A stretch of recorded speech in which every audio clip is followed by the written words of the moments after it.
Well, we bundle up our children, of course, to keep them warm and protected from all this cold, but a bulky coat and a car seat can be a dangerous combination. 6 News anchor Lori Tucker joins us now with more. Lori? Well, Kristen, you know, a big coat can actually make your child's car seat harness less effective in a crash. Did you guys know that?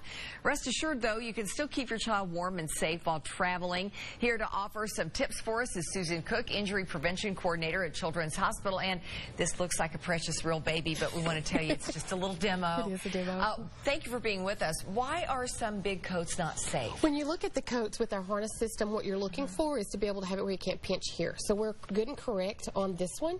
If we actually take this little jacket off, and this is a pretty small jacket compared to a bigger winter coat like the one we have here. The real bulky one. But once we even take this one off and we start, and that's the beauty of this doll, she doesn't fight. You can slide right back in. We're going to buckle her back in, and then you're going to be able to see that hole. There's going to be a very good sized gap there. And the importance of making sure that these little ones are bundled in nice and tight is because their little spinal cords won't stretch as far as their little necks will. So it's really important that you have them all nice and snug. So now, even with that smaller jacket, once we take it off, I've not adjusted this harness in any way, and now you see all that gap.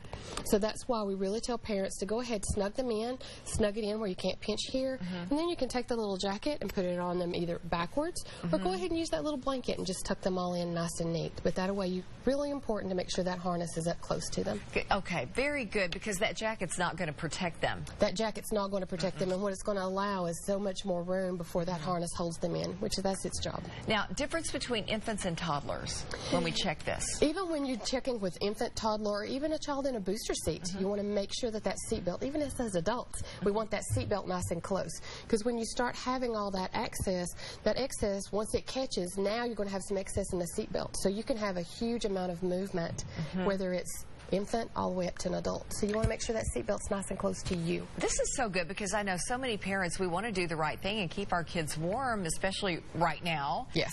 So this is a very good reminder for all of you that have small children. But we always want to remind folks, every time I see you, I want to ask, how long do we keep them in a car seat? When do they traditionally go to a booster seat? Now's a good time to remind folks. It is a good reminder. We actually want to stay in a rear-facing seat by Tennessee law to 1 year and 20 pounds. That's a minimum.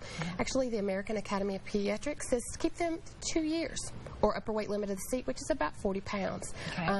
They're 5 times safer rear-facing, so we want to keep them there as long as we can.